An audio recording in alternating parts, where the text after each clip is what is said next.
కలియుగం వస్తోంది కదా, ద్వాపర యుగంలో ఉన్నాడు ధర్మరాజు గారు. రాబోయే యుగం కలియుగం. కలియుగం యొక్క లక్షణాలు ఎలా ఉంటాయో నీకు చెప్తాను విను ధర్మరాజా అని ధర్మరాజు గారికి చెప్పాడు. ధర్మరాజు గారు అలా ఉంటుందా అనుకున్నాడు. ఇలా ఉంటోంది అనడానికి మనం ప్రత్యక్ష సాక్షులం మార్కండేయ మహర్షిలాగా. అయితే ఇప్పుడు ఇది విని భయపడిపోకండి, ఎందుకంటే ఇది మరీ కలియుగం చెట్ట చివరికి వెళ్ళినప్పటికీ మధ్యలోవి ఉన్న మాటలు కాబట్టి ఇప్పుడే ఇలా ఉంటుందా, మనం అందరం ఏమైపోతామని బెంగపెట్టుకుని రాత్రి నిద్ర మానేసేయడాలు అలాంటి పనులు ఏం చెయ్యక్కర్లేదు. సత్యంబు నరులకు సంక్షిప్తమగు సత్యము హాని ఆయువు కడు నరిగిపోవు. ఆయువు తరిగిన అల్పంబులగు విద్య అల్ప విద్యలను మోహంబు మిగులు. మోహంబు వలన పైముసురు లోభంబు లోభావేశమున కామ మగ్గళించు. కామంబు పెంపున కడకు క్రోధంబు క్రోధంబున వైరమెంతయుని పెరుగు. వైరమున అశేష వర్ణులు అన్యోన్య పీడ చేయుచున విభిన్న బుద్ధి. ఒక్కడొకని మేర ఉండక వర్ణ సంకరము చేయగలరు కలియుగమున. మార్కండేయ మహర్షి చెప్తూ అంటున్నారు, సత్యం అనేటటువంటి దాన్ని విడిచిపెట్టేస్తారు. సత్యం అంటే ఈశ్వరుడే, ఇంకేం లేదు. అందుకే సత్యం జ్ఞానం అనంతం బ్రహ్మ అని పేరు ఆయనకి. సత్యం శివం సుందరం అని పర్యాయ పదాలు పరమేశ్వరుడికి. సత్యం అంటే ఏమిటో కాదు పరమేశ్వరుడి. బాహ్యంలో సత్యం అంటే అబద్ధం ఆడకుండా ఉండడం. రెండూ వదిలేస్తారు. ఈశ్వరుడు ఉన్నాడని భయం ఉంటే కదండి అబద్ధం ఆడకుండా ఉండడం. అది లేదు కాబట్టి ఇది ఉండదు. కాబట్టి సత్యాన్ని విడిచిపెడతారు. సత్యాన్ని విడిచిపెట్టేసినటువంటి కారణం చేత ఆయుర్దాయం తగ్గిపోతుంది. భగవంతుణ్ణి పట్టుకోవడానికి దూరం అయిపోయారు కాబట్టి వశులైపోతారు మృత్యువుకి. ఆయుర్దాయం తగ్గుతుంది. ఆయువు తగ్గిపోతే చదువుకోవడానికి సమయం ఉండదు, మంచి విషయాలు తెలుసుకోవడానికి అవకాశం ఉండదు, విద్య తగ్గిపోతుంది. విద్య తగ్గిపోతే మోహం ఎక్కువైపోతుంది. మోహం ఎక్కువైపోతే లోభం ఎక్కువైపోతుంది. అవిద్య, అవిద్యకి పర్యవసానం దాచుకోవాలన్న కోరిక పుడుతుంది, లోభం పుడుతుంది. లోభం చేత కామం పెరుగుతుంది. కామం వలన క్రోధం వస్తుంది. క్రోధము వలన వైరం పెరుగుతుంది. వైరము వలన ఒకడినొకడు పొడుచుకుంటాడు, చంపుకుంటాడు. ఈ చంపుకోవడంలో ఈ క్రోధావేశాల్లో వాడి బిడ్డని వీడు, వీడి బిడ్డని వాడు వర్ణ సంకరాలు చేసుకుంటాడు. వర్ణ మర్యాద ఉండదు. అక్కర్లేదని చెప్పి పెళ్లిళ్ళు చేసుకోవడం మొదలు పెడతారు. దాంతో వర్ణ సంకరం కలియుగంలో ప్రారంభం అవుతుంది. వర్ణమునకు గౌరవం ఇవ్వడం తగ్గించేయడం కలియుగంలో ప్రారంభం ధర్మరాజా. కాబట్టి భగవద్గీత శ్లోకంలో చెప్పినట్టు చెప్పుకొచ్చాడు మార్కండేయ మహర్షి. సత్యమునందు అనురక్తి, ఈశ్వరుని యందు అనురక్తి, అనృత భాషణమునందు మనకి అనురక్తి లేకుండా ఉండుట అన్న రెండూ పోతాయి. అరే మనం అబద్ధం ఆడకూడదు అన్న భయం పోతుంది. భగవంతుణ్ణి నమ్మాలి, పూనిక పోతుంది. ఈ రెండూ పోతే ఆయుర్దాయం పోతుంది. ఆయుర్దాయం తగ్గిపోతే చదువుకునే అవకాశం పోతుంది. చదువుకునే అవకాశం పోతే మంచి విషయాలు తెలియవు. మంచి విషయాలు తెలియకపోతే అవిద్య వస్తుంది, అజ్ఞానం వస్తుంది. అజ్ఞానము వలన లోభం వస్తుంది. దాచుకోవాలనుకుంటాడు. దాచుకోవడం ఎందుకు? తనదిగా మిగుల్చుకుందామని. నిజానికి దాచుకున్నది తనది కాదు, ఇచ్చుకున్నది తనది. ఎందుకని? దాచుకున్నది శరీరం పడిపోయాక తనతో రాదు, ఇచ్చిందేదో తనతో వస్తుంది జీవుడితో. కాబట్టి లోభం పెరుగుతుంది. లోభం పెరిగితే కామం పెరుగుతుంది. నాకు ఇన్ని ఉన్నాయి కాబట్టి అని కోరికలు పెరుగుతాయి. కామం పెరిగితే క్రోధం పెరుగుతుంది. అవి రెండు అక్క చెల్లి. ఓ కోరిక పుడుతుంది, అది తీరకపోతే ఎవడి వల్ల తీరలేదో ఓ నేను ఎంచుకుని వాడి మీద కోపం మొదలు పెడతాడు. ఇక వాడితో దట్టి కోపం, దెబ్బలాట, కొట్టుకోవడం, చంపుకోవడం, చావడం, కక్షలు, కార్పణ్యాలు, నమ్మకాలు పోవడం, వర్ణ వ్యవస్థ శిథిలం అయిపోతుంది. అయిపోయి వర్ణ సంకరం అయిపోయి ఒక కులం వాడిని ఇంకో కులం వాడు వివాహం చేసుకోవడం మొదలు పెడతాడయా. అది కలియుగంలో ప్రారంభం. తర్వాత రసగంధ ద్రవ్యంబులు పసచెడు సస్యంబులు అల్పఫలములగు మహిం బసివాడి తరగు తరువులు కుసుమ ఫలంబులను గరము కొంచెంబులగును. కలియుగంలో ఉండేటటువంటి విశేషం ఏమిటంటే సుగంధ ద్రవ్యాల్లో ఉండేటటువంటి సుగంధం తగ్గిపోతుంది. అమ్మవారికి చందనాలంకారం చేద్దామని చెప్పి గంధం తీస్తే ప్రాంగణం ఎలా ఉండాలి? చందనం చెక్క అన్న పేరుతో మారుగుళ్ళు అమ్మేస్తారు. పసుపు అన్న పేరుతో అందులో ఏవో కలిపేస్తారు. మిరియాలు అన్న పేరుతో బొప్పాయి గింజలు అమ్మేస్తారు. కుంకం అన్న పేరుతో రసాయన ద్రవాలు కలిపేస్తారు. గంధం గుండ అన్న పేరుతో కొయ్యగుండి ఇచ్చేస్తే అది పరమేశ్వరుడికి అందిస్తుంటారు. కాబట్టి రసద్రవ్యములు ఏవి సుగంధ ద్రవ్యములు ఉంటాయో అవన్నీ కూడా పటుత్వాన్ని కోల్పోతాయి కలియుగంలో. అది గుర్తు. రెండు, పసచెడు సస్యంబులు అల్పఫలములగు ఇవ్వవలసినంత పంటని ఇవ్వవు, దిగుబడులు తగ్గిపోతుంటాయి. అలాగే మహిం పసిబాడి తరుగు ఆవుల పాలు తగ్గిపోతాయి లోకంలో. ఆవు పాలు తాగేవాళ్ళు తగ్గిపోతారు. ఆవుల్ని పెంచుకోవడం, ఆవు పాలు తాగడం తగ్గిపోతుంది. దాని స్థానంలో ఏం పెరుగుతాయి తెలుసా? కుక్కలు పెరుగుతాయి. ఇంటింటా కుక్క ఉంటుంది, ఏ ఇంటా ఆవు ఉండదు. నేను మీకు యథార్థం చెప్తున్నా, కలియుగ లక్షణం. ఆవు వెళ్ళిపోతుంటే పెంటపోగు మీద ఏరుకుని ఆవు తినవలసి వస్తుంది. పెంటపోగు మీద తింటున్న ఆవుని కుక్కలు తరుగుతాయి. కుక్కలు తరుగుతుంటే ఆవు పరిగెడుతుంటుంది. యజమానులు చూస్తూ నించుంటారు కుక్కను తరవడం. వీధికి 50 కుక్కలుంటాయి. కుక్కల్ని ఏం చేయకూడదనే వాళ్ళు వస్తారు. ఆవు పాడైపోతోందని అడిగేవాడు ఉండడు. అది కలియుగ లక్షణం ధర్మరాజా. చూడాలా మనం? కాబట్టి ఆవులుండవు, ఆవు పాలు అక్కర్లేదు. ఆవు పాలు తాగితే మేధాశక్తి, ఆవు పాలు తాగితే పరదేవత యొక్క అనుగ్రహాన్ని పొందుతాడు. ఆవు పాలు తాగరు. అందరికీ గేదె పాల మీద అనురక్తి పెరుగుతుంది. కాబట్టి పసిబాడి తరువుల కుసుమ ఫలంబులను గరము కొంచెంబులగును. చెట్లు పువ్వులు పళ్ళు ఎక్కువ పండవు, చాలా తక్కువ పండుతాయి.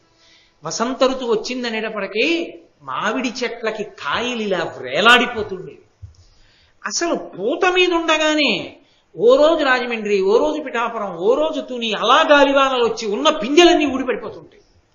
అసలు గట్టిగా 4 కాయలు దొరకవు, 4 పళ్ళు దొరకవు, పువ్వులు దొరకవు. ఎక్కడ పువ్వులు గట్టిగా పూజ చేసుకుందామంటే ఇన్ని పూలు దొరకడం గగనం.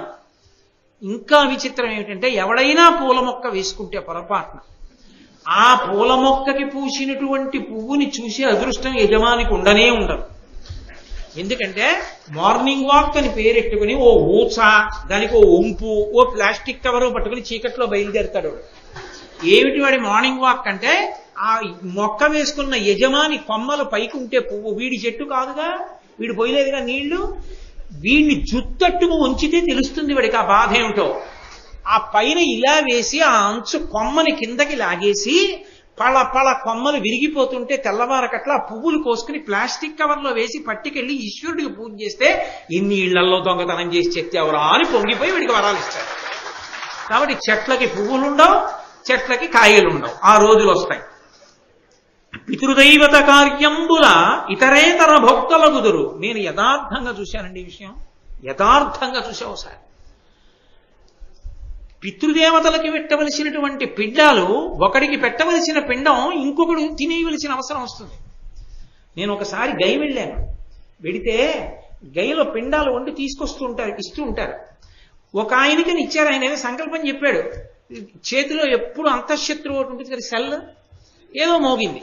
అరే మధ్యలో లేచిపోవడం ఏమిట్రా, పితృపిండం పెడుతూ లేచిపోవడం ఏమిట్రా అని కూడా లేదు.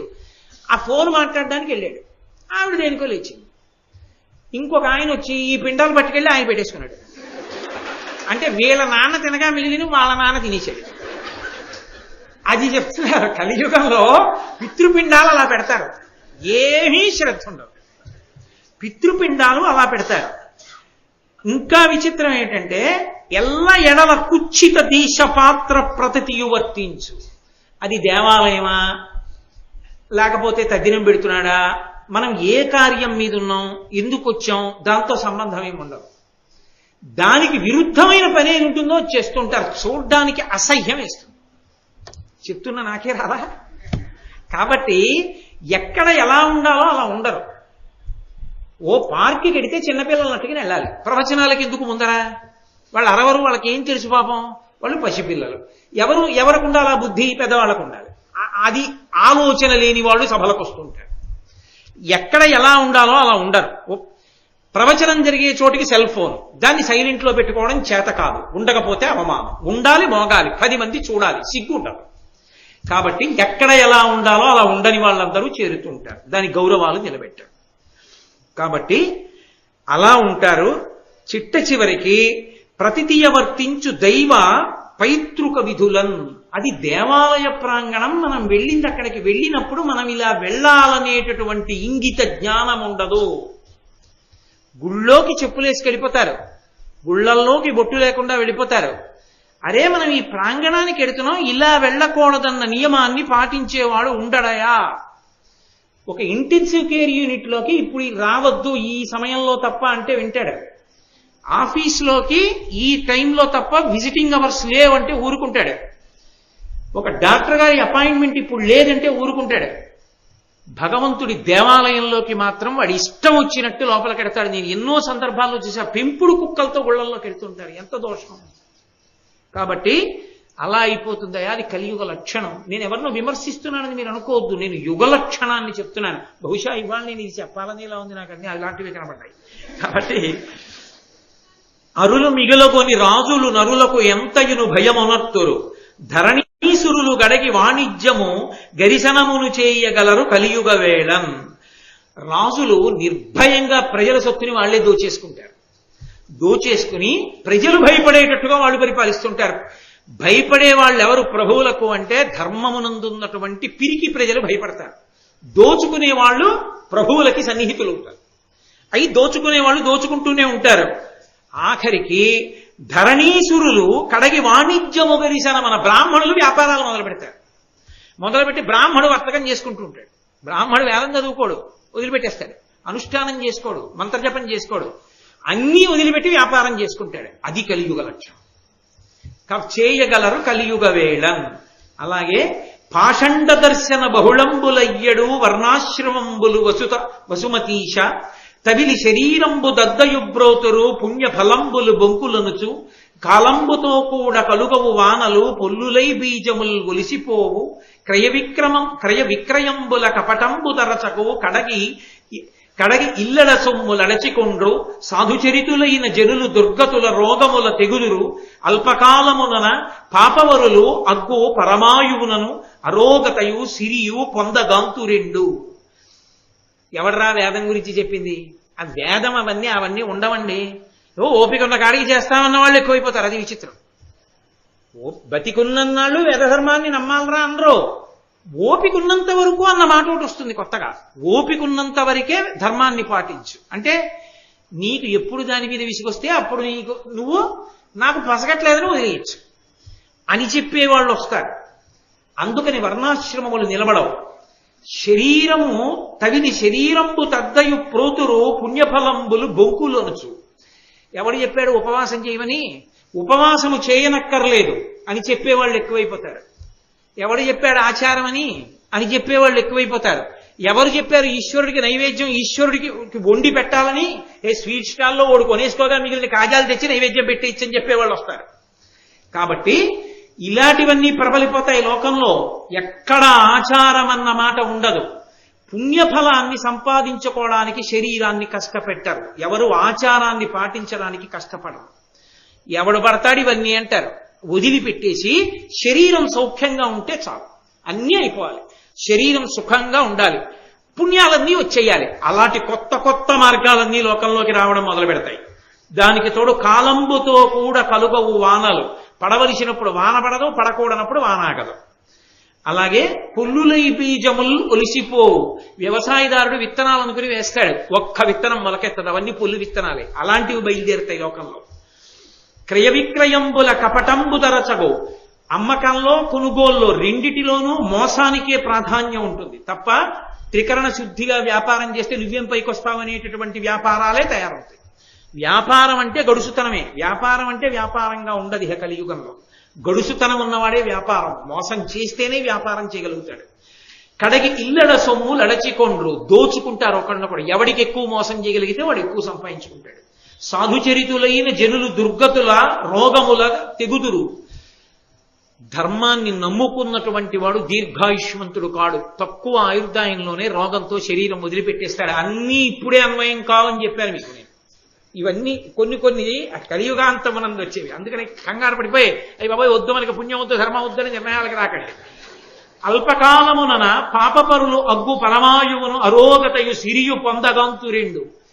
ధర్మాన్ని విడిచిపెట్టేసి పాపకార్యాలు చేసేవాళ్ళు దీర్ఘాయుష్మంతులై భోగభాగ్యాలతో సంతోషంగా ఉంటారు. అది కలియుగ లక్షణం. ఇప్పుడు కాదు, తర్వాత ఎప్పుడు.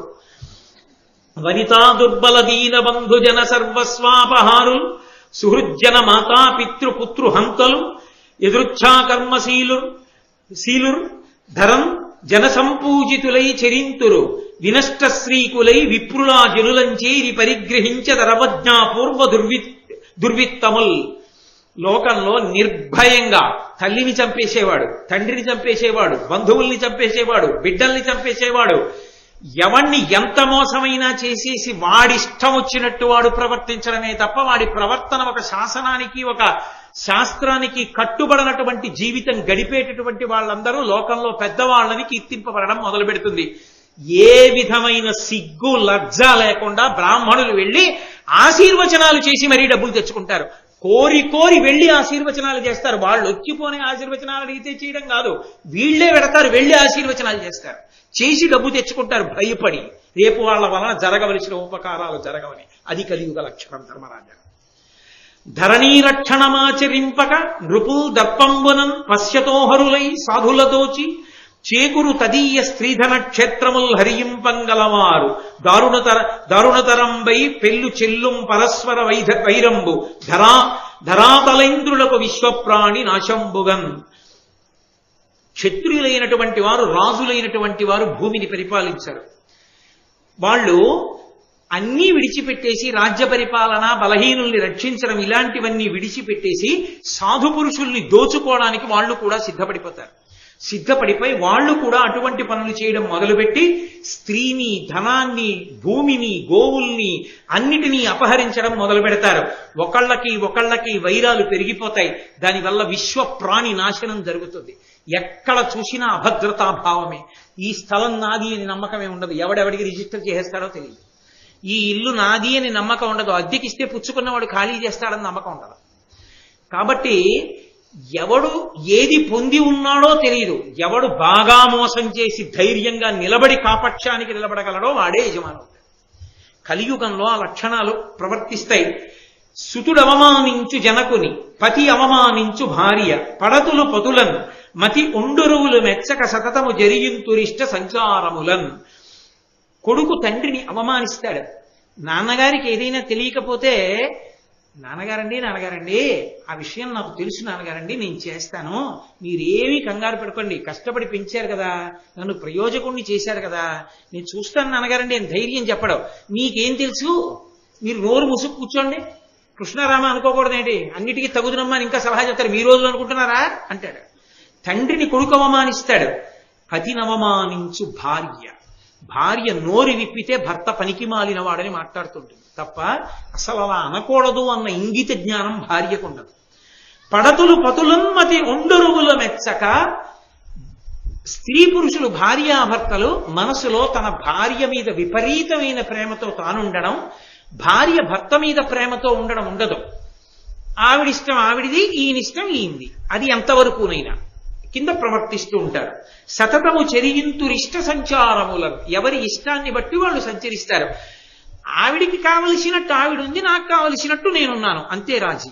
తప్ప అలా ఉండకూడదని ఆవిడండు, మీరు ఇలా ఉన్నారే అని ఆవిడండు. కాబట్టి ఇద్దరు మాత్రం భార్యాభర్తలుగా లోకంలో ఉంటారు. వాళ్ళని ఆదర్శంగా మిగిలిన వాళ్ళు తీసుకుంటే కొంపలు పడిపోతాయి. కాబట్టి కలియుగం అలా ఉంటుంది. ఉరవము నారిక పంటలు గొరియల పాడియును తరచుగును, తెరవలు చుట్టములయ్యెదరు ఎరచియు భుజింతు రద్ది ఎల్లజనంబుల్. ప్రతి వాడు కోరుకునేది ఏమిటి అంటే, మాంసాహారం ఎన్ని రకాలుగా ఉంటుందో ప్రతివాడికి తెలుస్తుంది. ఒకవేళ కోరి మాంసాహారమే తింటారు. ఒకవేళ మాంసాహారం తినకపోతే శాకాహారాన్ని మాంసాహారపు పేర్లతో పిలుచుకుని మాంసాహారంలా వండుకుని తింటారు. ఇంకెందుకు రావట్లా పేర్లు తెలియవు మీకు, నేను అవన్నీ ఎందుకు సభలో చెప్పాలి? కాబట్టి అంత అనురక్తి కలుగుతుంది. చిట్ట చివరికి ఎంత హీనమైన స్థితికి పెడతారంటే, ఒకసారి ఆడపిల్ల మెళ్ళో మంగళసూత్రం కట్టిన తర్వాత ఇంటి యజమాని మామగారు ఏది ఏమైపోని ఆ ఆడపిల్ల మీద ఈగ వాలడానికి వీల్లేదు. మామగారు బ్రతికున్నంత కాలం కోడలకి శ్రీరామ రక్ష కింద ఉండాలి. పుట్టింట్లో పొందలేని భాగ్యాలన్నీ అత్తవారింట్లో పొందాలి ఆడపిల్ల. అంత సంతోషించాలి. దానికి మామగారు తాను ఆ కావలసినటువంటి ఆ స్వేచ్ఛ, స్వాతంత్రాన్ని మామగారు తీసుకోవాలి. భర్త భార్య అంత అన్యోన్యంగా ఉండాలి. ఒకరి మనసులు ఒకరివై ఉండాలి. కానీ కలియుగంలో ఏమవుతుందంటే ధర్మరాజా, భార్య చెప్పడానికి నాకే కించిత్ సిగ్గుగా ఉంది, ఒక ప్రత్యేకమైనటువంటి భోగం కొరకు మాత్రమే ఆమె ఉపకరణం. ఆమెకి ఒక ప్రత్యేకమైన భోగము కొరకు ఆయన ఉపకరణ. ఇక మిగిలిన విషయాల్లో వాళ్ళ మనసులో కలవవు. ఆయన ఇష్టం అయింది, ఈవిడి ఇష్టం అయింది. కాబట్టి వాళ్ళిద్దరూ ఒక ప్రత్యేక భోగాన్ని పొందుతారు. దాని ఫలితంగా కొంతమంది పిల్లలు ఉంటారు తప్ప వాళ్ళు ఒకరి మనసులు ఒకరైన వారు కారు. భోగం కోసం కలిసి ఉంటారు. ఒక్కొక్కసారి అది కూడా గాడి తప్పుతారు. మంచి పంటలన్నీ అందరూ వదిలేస్తారు. వదిలేసి చిత్ర విచిత్రంగా లాభాలు ఎక్కువ వస్తాయని పంట పండించి పంట లోకానికి తిండి గింజలు అందించవలసిన చోట తిండి గింజలు అందించడం మానేసి లాభాలు వస్తాయని కొత్త కొత్త చెరువులు కొత్త కొత్త వ్యాపారాలు మొదలు పెడతారు. పంట పండించడాన్ని ఇష్టపడరు. కొత్త రకాల పంటలు మొదలు పెడతారు. ఆ పంటలు వేయడం మొదలు పెడతారు. కాబట్టి అలాగే గొర్రెల పాడుయును తరచగొను. ఆవుల పాలు ఎవ్వరికీ ఎక్కర్లేదు. గొర్రె పాలు శ్రేష్టమని గొర్రె పాలు తాగే రోజులు వస్తాయి. ఎక్కడ చూసినా గొర్రెల పాలు అమ్ముతారు రాబోయే రోజుల్లో. కాబట్టి అలా ఉంటుంది. తాకట్టు ఏదైనా ఎవరైనా పెట్టారా, ఇక ఆ తాకట్టు మళ్ళీ తిరిగి ఇచ్చేవాళ్ళు ఉండరు. తాకట్టు పెట్టిన వస్తువుని తనదిగా లాగేస్తాడు అవతలవాడు. కాబట్టి ఇలా ఉంటాయా 16 వర్షముల్ పరమాయువయ్యడు ధరణీశ కలియుగాంతమున వినవే. కలియుగాంతం దగ్గరికి వచ్చేసిందని గుర్తు ఏమిటంటే పురుషుడి యొక్క గొప్ప ఆయుర్దాయం. చాలా కాలం బతికాడండి అని పేపర్లో ఫోటో వేయాలంటే 16 ఏళ్లు బతుకుతాడు. కాబట్టి 7-8 ఏండ్ల ప్రాయంబున ప్రజలుద్భవింతురు భావినులకు. మహా అయితే 7 తప్పితే 8 ఏళ్లకి పిల్లలు పుట్టడం మొదలవుతుంది ఆడపిల్లలకి. ద్రవ్య విహీనులై దాత యొక్కడు లేక అన్యోన్య తస్కరులు అగుదురెండు. దానం చేసేవాడన్నవాడు లేక దొంగతనం ఒక్కటే ఉంటుంది లోకంలో. ఎరిగెడు వారును ఎంతయు క్రూరులై చెనసి పాపంబు చేసెదరు సూవే. తెలుసున్నవాడు తెలియనివాడు ఎవడైనా సరే క్రూరత్వంతో పాపమే చేస్తూ ఉంటారు. అన్న విక్రయంబునురంతురు అఖిల జనులు. అందరూ అన్నాన్ని నమ్ముకుని బతకడం మొదలు పెడతారు. ప్రతి చోట ఎక్కడికి వెళ్ళండి అన్నాన్ని అమ్మడం ప్రారంభమవుతుంది. అతిథిని పిలిచి అన్నం పెట్టే వాళ్ళు ఉండరు. ఆఖరికి పసిపిల్ల తినే అన్నానికి కూడా వెలకట్టి అమ్ముతారు. బేబీ మీల్ అని వింటారా? అలా ఏమీ తెలియనట్టు నేనే చెప్తున్నట్టు చూస్తారే. కాబట్టి అన్న విక్రయమునంత రహిల జనులు వేద విక్రయులగుదురు విప్రవరులు. వేదాన్ని అమ్మేస్తారు బ్రాహ్మణులు. పణ్యయోనులయగుదురు పద్మముఖులు. బాగా అందంగా ఉన్న ఆడది అంటే ఎంత ఎక్కువ డబ్బిస్తే అంత తక్కువ బట్ట ఒంటి మీద ఇంచుకొని మానాన్ని నమ్ముకుంటుంది. అంతకన్నా ఇక చెప్పడం నాకు సాధ్యం కాదు. అంత మర్యాదతో మాట్లాడాలి వేదిక మీద కూర్చున్నప్పుడు. కాబట్టి చాలు. కష్టతరమైన ఎక్కలి కాలవేళ. కలికాలంలో అంత కష్టతరంగా ఉంటాయి జీవితాలు. నిస్సిగ్గుగా ప్రవర్తిస్తుంటారు జనులు. శృతి ధర్మంబు. ఈ పద్యానికి నేను వ్యాఖ్యానం చెయ్యను అసలు. మీరు ఆ పద్యం చదువుతుంటే మీరు పట్టేసుకోగలుగుతారు. శృతి ధర్మంబులు శూద్రులు ప్రతిభం చెప్పంగా వినుచు బ్రాహ్మణ జాతులు ధృడిసిరి తత్సేవకులై యతినింద కర్మకారులయ్యదరధిప. నేను ఇంకెందుకు చెప్పాలి, మీకు అర్థమైపోయి ఉంటుంది. కాబట్టి వ్యాఖ్యానమే చెయ్యక్కర్లేదు. మీరు రోజు వింటున్నవి చూస్తున్నవేగా. శృతి ధర్మంబులు శూద్రులు ప్రతిభం చెప్పంగా వినుచు బ్రాహ్మణ జాతులు ధృతి చెడి తత్సేవకులై యతి నిందిత కర్మకారులయ్యదరధిప. గురుకొనియాడడు శిష్యుడు గురుడును శిష్యునిడ వంచకుండగు.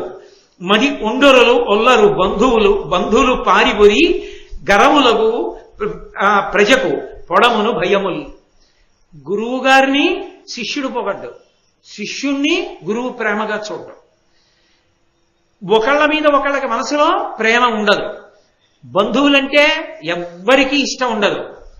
ఎక్కడ చూసినా ఎవరు చూసినా భయంతో ఉంటారు, అభద్రతాభావంతో ఉంటారు. ఉన్నది ఉంటుందా లాగేసుకుంటారా ఈ భయంతోనే ఉంటారు. నాకున్నది ఉంటుంది అన్న ధైర్యంతో ఎవరు ఉండరు కలియుగంలో. ఇప్పుడే వచ్చిందని నేను చెప్పట్లేదు. రాబో కాలంలో అంటే కొంత ఊరట కదూ. కాబట్టి దేవతాయతనంబులున్ జగతీసురావసధంబులున్ పావనాశ్రమ భూములున్ చెడి పాడగున్ శుభవృక్షవల్లీ వనంబులు నాశముందు కలి ప్రచారమునందు దుస్త్రీ విహారము మద్యపానము చెల్లు బెల్లుగా నెల్లడం. కలియుగం బాగా ఎక్కువ అవుతోంది కలి ప్రభావం అని గుర్తు ఏమిటంటే దేవాలయాలు పాడుపడిపోతాయి. దేవాలయ ప్రాంగణాలు పెద్ద పెద్ద ప్రాంగణాల్లో ఉన్న దేవాలయాల్లో తుడిచేవాళ్ళు, మొక్కలు వేసేవాళ్ళు, వాటికి నీళ్లు పోసేవారు, పువ్వులు కోసి దండగుచ్చి దేవుడికి ఇచ్చేవాళ్ళు ఉండరు. పెద్ద పెద్ద ముళ్ల కంపలతోటి డొంకలతోటి దేవాలయ ప్రాంగణాలు పెరిగిపోతే ఆ దేవాలయ అర్చకులు ఆ డొంకల్లోనే ఇల్లు కట్టుకుని గుడిని నమ్ముకున్నందుకు వాసం చేస్తూ ఉంటారు. ఆయన్ని పట్టించుకునేవాడు ఉండడు, గుడిని పట్టించుకునేవాడు ఉండడు. ఆఖరికి గుడిలో ధూపదీప నైవేద్యాలకి అర్చకుడు 10 మందిని ఆశ్రయించవలసి వస్తుంది. అయ్యా మీరేమైనా ఇస్తే దీపం పెడతానండి గుళ్ళో అని అడిగే రోజులు వస్తాయి. జగతీసురావసధంబులం, వేదం చదువుకున్నటువంటి బ్రాహ్మణులకు ఇచ్చినటువంటి అగ్రహారాలు కొల్లగొట్టబడతాయి, బలవంతంగా లాక్కోబడతాయి. పావనాశ్రమ భూములను చెడి పాడగొన్, ఆశ్రమ ప్రాంగణాలన్నీ కూడా చెడిపోయి పాడైపోతాయి. ఇవాళ లేవు. ఇన్ని చోట్ల ఎన్ని ఆశ్రమ ప్రాంగణాలు ఎంత అసహ్యకరంగా తయారైపోయాయో. శుభవృక్షవల్లీ వనంబులు నాశమందు, శుభప్రదమైనటువంటి ఫలితాలిచ్చేటటువంటి చెట్లని తీగల్ని నిర్దాక్షిణ్యంగా నరికేస్తారు. ఆ చెట్లు ఉండవు. కలి ప్రచారమునందు దుస్త్రీ విహారము మద్యపానము చెల్లు బెల్లుగా నెల్లడం. ఎక్కడ చూసినా లోకంలో ఇద్దరి గురించే చెప్పబడుతుంది. దుస్త్రీ విహారము, అందగత్తే అయిందా అంతే, ఆమె వ్యాపారానికి సిద్ధమైపోయింది అయిపోతుంది. అదే లోకంలో ఎప్పుడూ చర్చింపబడుతూ ఉంటుంది. అవే ఎక్కువగా కనపడుతుంటాయి. మద్యపానం, సందుకి 4 అవే ఉంటాయి. కాబట్టి మద్యపానం, చెల్లు బెల్లుగా నెల్లడం, కలి ప్రభావం ఎక్కువైపోతోందని గుర్తు ఏమిటి అంటే అలాంటి లక్షణాలన్నీ వస్తాయి. ధర్మరాజా, ధర్మం గురించి అడిగేవాడు, ధర్మ ప్రచారం చేసేవాడు, ధర్మాన్ని స్థాపిద్దామనేవాడు ఉండడు. లోకం అలా తయారైపోతుంది క్రమంగా. ఆ సమయంలో ఇక బాగా కలియుగం ప్రబలిపోయి పూర్తిగా అధర్మం వైపుకి వెళ్ళిపోయిన తర్వాత శంబళ అనేటటువంటి గ్రామంలో అప్పుడు విప్రుని యొక్క కులంలో విష్ణుయశుడు అన్న పేరుతో శ్రీ మహావిష్ణువు ఆవిర్భవిస్తారు. అది కల్కావతారం. కల్కావతారం రాలేదు, కల్కావతారం వస్తుంది. ఆ అవతారం ఎప్పుడు వస్తుంది అంటే పురుషుడి ఆయుర్దాయం 16 ఏళ్లే అయిపోతుంది. ఏ పురుషుడు 16 ఏళ్లకి మించి బతకడం. అది కలియుగాంతకు లక్షణాలు. అందుకని ఇప్పుడు బెంగ పెట్టుకోవలసింది ఏం లేదు. ఇప్పటికీ వేదాన్ని నమ్ముకున్న వాళ్ళు ఉన్నారు, దేవాలయాలున్నాయి, ప్రవచనాలున్నాయి, ఉత్సవాలున్నాయి, పూజలున్నాయి, చక్కగా సేవలు జరుగుతున్నాయి. ఎన్నో దేవాలయాలు అద్భుతంగా ఉన్నాయి. వెంకటాచలం లేదా, శ్రీశైలం లేదా, ఎన్ని దేవాలయాలు అద్భుతంగా నిర్వహింపబట్టలేదు. కాబట్టి ఇప్పుడు అన్నీ ఉన్నాయని బెంగ పెట్టుకోవలసిన అవసరం లేదు. కానీ ఒక పురాణం చెప్పేటప్పుడు అందులో ఉన్న విషయాలు చెప్పడం నా కర్తవ్యం, అందుకు చెప్పాను. కాబట్టి మీరు బెంగ పెట్టుకోక్కర్లేదు. ఇప్పుడే అన్నీ ఏవో వచ్చేసాయి అనుకోక్కర్లేదు. కొన్ని వచ్చాయన్నది రాదు, నేను దాచకూడదు. కాబట్టి ఆ విష్ణుయశుడు అన్న పేరుతో అప్పుడు వస్తాడు కల్కి అవతారం. ఆయన పుడుతూనే ఆయనకి సకల శాస్త్రములు వేదములు ఆయనకి భాషిస్తాయి. ఆయన ఈ జగత్తుకి సార్వభౌముడు అవుతాడు. అయి దుష్టులందరినీ నిర్మూలిస్తాడు. అప్పుడు కలియుగాంతమునందు కృతయుగం ప్రారంభమవుతుంది. ధర్మము 4 పాదముల మళ్ళీ నడుస్తుంది. కృతయుగం ప్రారంభం అవగానే కల్కి అవతారం అశ్వమేధయాగాన్ని చేస్తుంది. అక్కడతో కృతయుగం ప్రారంభం. కాబట్టి ధర్మరాజా, యుగాలు ఎలా ఉంటాయి, ప్రళయం ఎలా ఉంటుంది అని అడిగావు కదూ. ఇన్ని యుగాలు చూసిన వాణ్ణి కనుక రాబోయేది కలియుగం కనుక ఆ కలియుగం ఎలా ఉంటుందో కూడా నీకు చెప్పాను. ఒంటి పాదం మీదే ధర్మం ఉంటుంది అన్నాను కాబట్టి దాని లక్షణం ఎలా ఉంటుందో నీతో చెప్పాను.